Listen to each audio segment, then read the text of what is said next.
Shalom shalom wapendwa, na wasalimu katika jina la Yesu.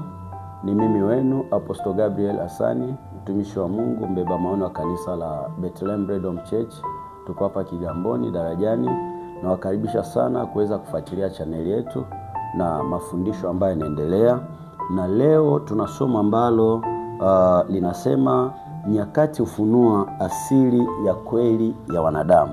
Ili somo litakusaidia kuweza kujua aina ya watu unaoishi nao na kuweza kujua watu unaohusiana nao katika maisha ya kila siku.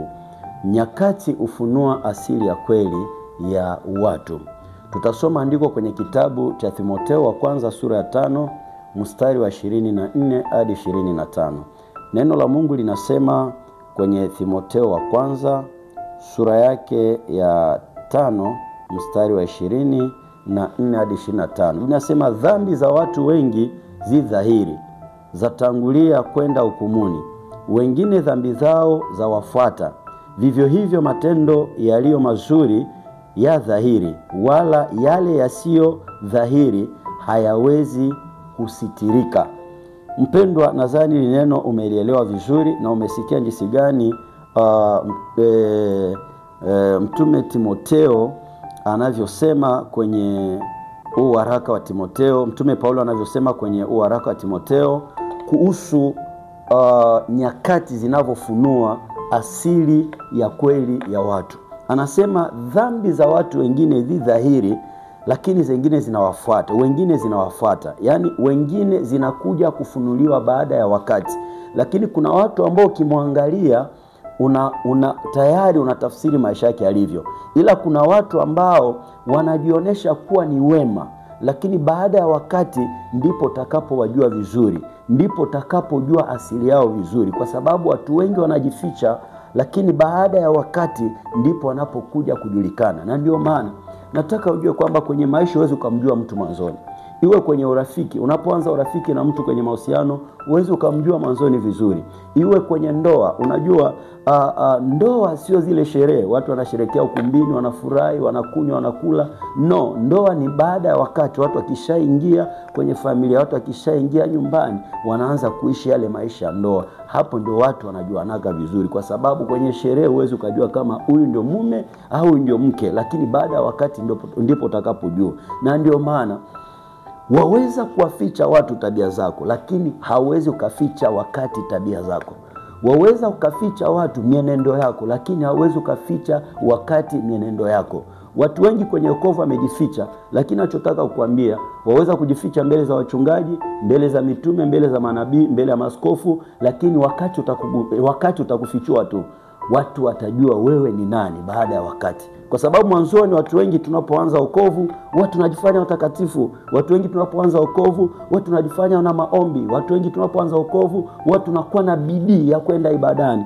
Tuna bidii ya kumtumikia Mungu. Wengine wana bidii ya kutoa. Lakini baada ya wakati ndio utajua ndivyo alivyo au alikuwa anaigiza. Kwa sababu watu wengi kwenye wokovu sasa hivi wanaigiza.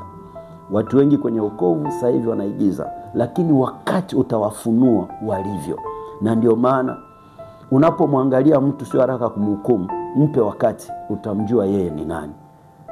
Utamjua yeye ni nani. Ukisoma kwenye kitabu cha Waamuzi sura 11 mstari wa 2, Biblia inasema Yefuta mtoto wa Gileadi alizaliwa na mwanamke Kaaba, na huyu Gileadi alikuwa na mke wake, lakini baada ya wakati mke wa Gileadi akamzalia watoto. Na hao watoto walipokuwa wadogo walinyenyekea kwa Yefuta ndugu yao, waliwasaidia. Na Yefuta aliwasaidia kwa moyo, maana alijua hawa ni ndugu zangu, hawa ni wadogo zangu, hawa ni damu yangu. Yefuta akawasaidia, Yefuta akawabeba, alikuwa anawatetea, anawapigania, alikuwa anawalisha. Ni watoto anawasaidia, anajua ni wadogo zangu. Lakini Biblia inasema kwenye ule mstari wa 2 kwamba hawa wana wa Gileadi walipokomaa, walipofika kwenye kiwango cha kuona kwamba wao pia wanaweza wakawa na uwezo, Biblia inasema akamuinukia Yefuta. Ndivyo wanadamu walivyo. Wengi sasa hivi kwenye maisha yako ni wanyenyekevu kwa sababu hawana chochote. Watu wengi wananyenyekea maana hawana kitu. Wananyenyekea unawasaidia, wananyenyekea unawasomesha, wananyenyekea unawapa pesa, wananyenyekea unawalisha, unawavisha, lakini hautawajua wakati huo ngoja wafanikiwe ndipo utakapowajua. Maana mwanadamu hujifunua baada ya wakati. Wakati ni kigunduzi kinachojua kuchuja mtu mwema na mtu mbaya. Ni kama kigunduzi cha kujua fedha feki na fedha mbaya. Unajua kuna yale mashine ya kucheki fedha. Yaani unapotia dola inaonesha hii ni dola feki na hii ni dola nzuri. Ndivyo wakati ulivyo. Kwa hiyo wakati ni kigunduzi cha maisha halisi ya watu. Mtu anaweza akajificha mwanzo, lakini baada ya muda utamjua ni nani. Unajua watu wengi, miongoni ikiwa na wewe pia, umewasaidia watu wengi katika maisha, lakini baada ya wakati wamekuumiza kwa sababu haukuwajua. Uliwaamini lakini haukuwapa muda wa kuwajua wao ni kina nani. Ndio maana mpendwa, nataka unisikilize kwa makini sana. Watu wengi katika maisha usio haraka kuwapa nafasi kwenye moyo wako au kuwaamini sana kabla hujawajua. Unajua watu wengi kwenye maisha usio haraka kuamini, usio haraka kuwapa nafasi kwenye moyo, yani usio haraka kuwaeleza mambo ya ndani ya moyo wako kabla hujawajua wao ni kina nani. Kwa sababu watu wengi wanajificha wanapokuja kwenye maisha yako. Unaweza ukawasaidia wakanyenyekea, wakakuita dadi, wakakuita mama, wakakuita mami, kwa sababu hawana chochote. Lakini ukitaka kuwajua ni kina nani, wape wakati. Na ndio maana hata kwenye maisha ya huduma tumekutana na watoto ambao walikuwa wanyenyekevu kabla hawajawa na huduma, walikuwa wanyenyekevu kabla hawajawa na chochote, lakini baada ya wakati wamekuja sasa kuonesha uhalisia wao. Na ndio maana nataka ujue kwamba waweza kujificha mbele za watu, lakini uweze kujificha kwa wakati. Wakati ni unabii katika maisha mtu, wakati ni nabii katika maisha mtu. Unajua manabii, sisi manabii twaweza kuwa tuna uhakika. Kuna wakati tunatoa unabii, lakini wakati mwingine ni kama tuna mashaka fulani. Lakini wakati haushaki, kwa sababu wakati unamjua mwanadamu kuliko anavyojijua. Kwa sababu Mungu anatenda kupitia wakati. Ndio maana kwenye Daniel Biblia inasema anaitwa Bwana wa nyakati na majira. Waweza kujificha kwa wanadamu, lakini kwa wakati hawezi kujificha. Na ndio maana ukisoma Injili ya Luka, Biblia inasema ya kwamba Yuda alipokuwa, Injili ya Yohana, Yuda alipokuwa na Kristo alionekana kuwa ni mwanafunzi mzuri sana, mtunza hazina. Na unajua mtu anapokupa hazina ya huduma yake, maana yake anakuamini. Ndio maana wakanisani mashemasi wanaaminika sana na watumishi wa Mungu, lakini hao mashemasi wengi wanatumika kama Yuda, kwa sababu wengi wanajificha mwanzoni, lakini baada ya muda watakapoona huduma ya mtumishi inaanza kuinuka, huduma ya mtumishi inaanza kufanikiwa, ndipo wa mashemasi utawajua kweli walikuwa ni mashemasi au walikuwa ni Mayuda Iskarioti. Ndivyo Yuda alivyokuwa, alikuwa pembeni ya Kristo. Yuda alionekana kuwa ni mwanafunzi mzuri, anayejali, anayejua kutunza fedha. Kumbi baada ya wakati Yuda akaanza kumuona Yesu kama biashara. Na ndio maana Yuda alifika mahali akamuuza Yesu, kwa sababu Yuda alikuwa Yuda, yani ilibidi ajifunue baada ya wakati. Wanafunzi walimshangaa Yuda kuona anawezaje kumuuza Bwana wao Yesu Kristo. Lakini Yesu hakushangaa, kwa sababu alimjua Yuda kabla hata wengine hawajamjua. Ndio maana nataka nikwambie mpendo, kwenye wokovu usiigize. Kwenye wokovu siishi maisha ambayo sio ya kwako. Jifunue ulivyo, maana ukijificha ndani ya kanisa, wakati utakufunua. Maana wakati unajua asili yako.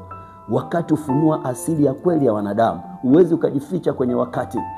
Watu wengi katika maisha tumewapa nafasi kwenye maisha yetu kwa sababu hatukuwajua, lakini baada ya wakati ndio wanakuja kujulikana. Unajua wengi ambao wamekuumiza ni watu ambao kuwapa muda, ni watu ambao kuwapa wakati. Ulikuwa haraka kuamini ukawapa nafasi kwenye maisha yako, lakini baada ya wakati wamekutendea vitu ambavyo mwishoni umefika mahali unakata tamaa. Leo hivi viwango vyako vimepoa, kwa sababu wale ambao uliwapa nafasi kwenye moyo wako hawakuwa watu sahihi. Leo wamejifunua, na ndio maana unaanza kujuta. Ndio maana hata kwenye maisha ya mahusiano sio mwanzoni, ni baada ya wakati utamjua ni mtu alikuwa ni mtu sahihi au alikuwa ni mtu mbaya. Hata kwenye ndoa, ndio maana watu wengi katika maisha ya ndoa wanajutia, wanasema ningelijua nisingemwoa mwanamke huyu, ningelijua nisingeolewa na mwanaume huyu. Kwa nini? Kwa sababu alimwamini mapema, alimpa nafasi mapema bila kumpa wakati wa kumchunguza. Na ndio maana mpendo, ukitaka uishi vizuri na watu, wape wakati. Usio haraka kuwapa nafasi kwenye moyo wako kabla hujawajua vizuri.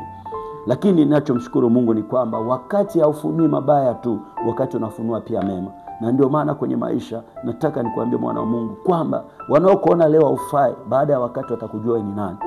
Biblia inasema ya kwamba Sauli kwenye kitabu cha Matendo ya Mitume 9:26 hadi 28, Biblia inasema Sauli alipoendea wanafunzi walimwogopa, maana wote walikuwa na taarifa ya Sauli, walikuwa na ile picha Sauli wa zamani, walikuwa wajui kama baada ya wakati Sauli atakuwa Paulo, baada ya wakati Sauli atakuwa mtume wa Kristo. Walikuwa na ile picha jinsi alivyokuwa na nyanyasa kanisa, jinsi alivyokuwa na watesa mitume. Na ndio maana alipowaendea mitume pamoja na Barnaba, Biblia inasema walimwogopa, wote wakarudi nyuma, hawakuweza kukaa naye kwa sababu walikuwa na picha ile ya kale, walikuwa na picha ile mbaya ya Saulo.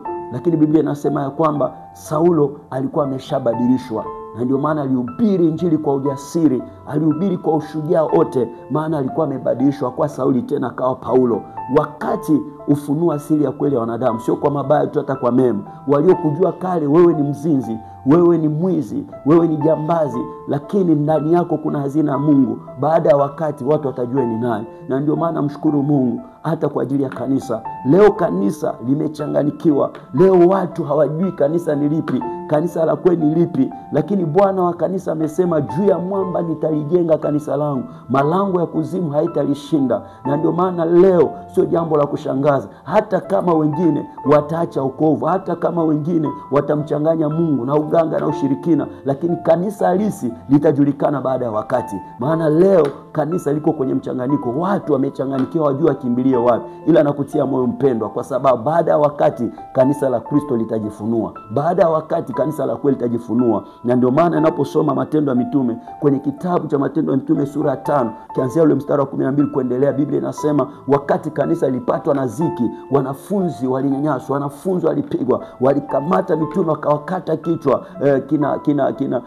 Kina Yakobo walimkata kichwa, wakamkamata Petro wakamtupa gerezani. Wakafikiri ya kwamba kanisa litafutika, kanisa litaishia hapo. Lakini baada ya muda, hata kama kina Petro waliuawa, lakini leo tunahubiri nyaraka za Petro. Kina Yakobo waliuawa, kina Mathayo hawapo, lakini tunahubiri injili ya Mathayo. Kina Marko hawapo, lakini tunahubiri injili ya Marko, kwa sababu kanisa, mwili wa Kristo, haiwezi kafutika. Hata kama maovu yatazidi kuwepo duniani, lakini kanisa, mwili wa Kristo, litazidi kubaki kuwa imara, kwa sababu baada ya wakati tutalijua kanisa halisi na kanisa feki. Na ndio maana mpendwa unayenisikiliza muda na wakati huu, nataka nikwambie, unaweza kujificha kwa wanadamu, lakini hauwezi kujificha kwa wakati. Wakati utakufunua jinsi ulivyo, wakati utafunua asili ya kweli ya maisha yako. Baada ya wakati watu watakujua. Na ndio maana katika yote, katika mema na mabaya, wakati unafunua asili ya kweli ya wanadamu. Mungu akubariki sana.